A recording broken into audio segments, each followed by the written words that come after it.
नारळी पौर्णिमा किंवा राखी पौर्णिमा. श्रावण महिन्यात येणारा दुसरा महत्त्वाचा सण म्हणजे श्रावण पौर्णिमा किंवा नारळी पौर्णिमा. हा दिवस भारताच्या समुद्रकिनारी राहणाऱ्या प्रांतातील कोळी समाज मोठ्या भक्तिभावाने साजरा करतो. पावसाळ्यात समुद्र खवळलेला असतो व हा माशांच्या प्रजननाचा काळ असतो. त्यामुळे नारळी पौर्णिमेच्या काही महिने आधी मासेमारी बंद असते. कोळी बांधव नारळी पौर्णिमेला बोटींची पूजा करतात, बोटींना पताका लावतात, डागडुजी व छान रंगरंगोटी करून बोटी सजवतात. कोळी वाड्यातून मिरवणुका निघतात. थोरा मोठ्यांपासून बच्चे कंपनीसह सगळे वाजत गाजत बंदरावर येतात. पारंपरिक कोळी गीते, नृत्ये आणि वाद्याच्या साथीने या मिरवणुका निघतात. मावळत्या सूर्याला साक्षीला ठेवून समुद्राला ते नारळ अर्पण करतात. हा नारळ समुद्र देवाला संपूर्ण शरण जाऊन समर्पित भावाने अर्पण केल्यामुळे समुद्रदेव प्रसन्न होतो असा समज आहे. श्रावण पौर्णिमेनंतर संपूर्ण कुटुंबाला मागे ठेवून कोळी बांधव भर समुद्रात मासेमारीला निघतो.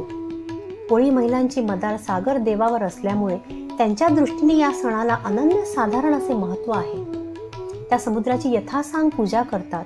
खोल समुद्रात मासेमारीला जाणाऱ्या आमच्या धन्याचे तुझ्या रौद्ररूपापासून रक्षण होऊ दे, तुझा आशीर्वाद प्राप्त होऊ दे व आमच्या बोटीवर मुबलक मासोळी गाऊ दे असे गाऱ्हाणे कोळी भगिनी समुद्राला घालतात. श्रावण पौर्णिमेच्या दिवशी यज्ञोपवीत किंवा जानवे बदलण्याची प्राचीन वैदिक परंपरा आहे. या विधीला श्रावणी असे म्हणतात. श्रावण महिन्यातील पौर्णिमेला पोवती पौर्णिमा असेही म्हणतात. काही ठिकाणी कापसाच्या सुताच्या नवसुती करून तिला 8, 12 किंवा 24 गाठी मारतात व त्यांच्या ठिकाणी ब्रह्मा, विष्णू, महेश, ओंकार, सूर्य इत्यादी देवतांचे आवाहन करून त्यांची पूजा करतात व कुटुंबातील सदस्यांच्या मनगटावर बांधतात. श्रावण पौर्णिमेच्या दिवशी किंवा एखाद दिवस पुढे मागे रक्षाबंधनही असते. राखी हा शब्द रक्ष या संस्कृत धातूपासून झाला आहे. याचा अर्थ रक्षण असा आहे. राखी पौर्णिमा प्रेम आणि कर्तव्य यांची सूचक आहे.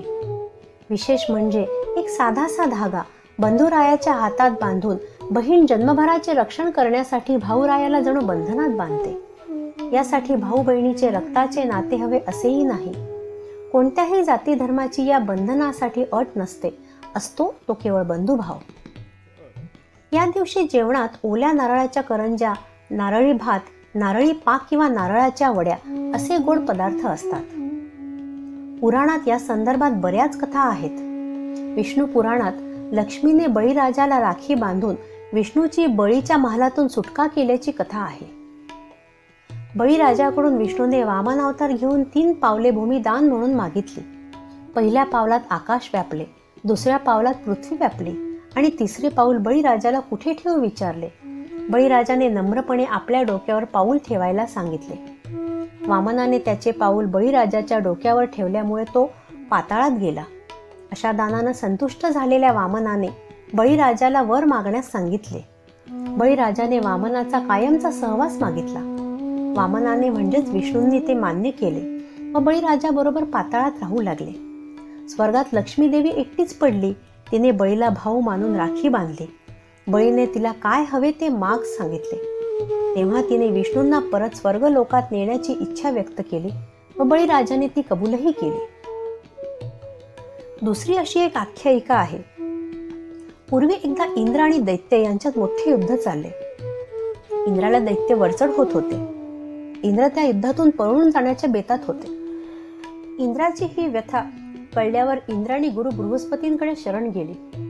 ते इंद्राणीला म्हणाले, जर तू आपल्या पातिव्रत्य बळाचा उपयोग करून म्हटलेस की माझे पतिदेव सुरक्षित राहावेत आणि इंद्राच्या उजव्या मनगटावर एक धागा रक्षासूत्र म्हणून बांधलास तर इंद्र युद्ध जिंकेल. इंद्राणीने गुरु आज्ञा मानली.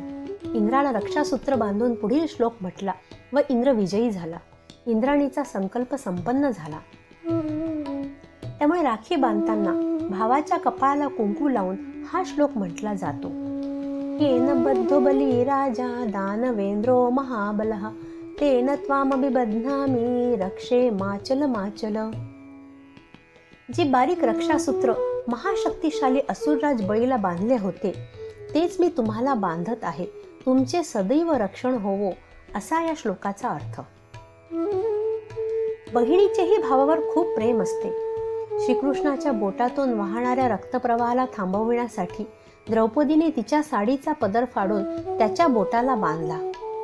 त्याचप्रमाणे महाभारतात वस्त्रहरणाच्या वेळी श्रीकृष्णाने द्रौपदीची लाज राखली. भारतीय इतिहासात रक्षाबंधन संदर्भात अनेक उदाहरणे आहेत.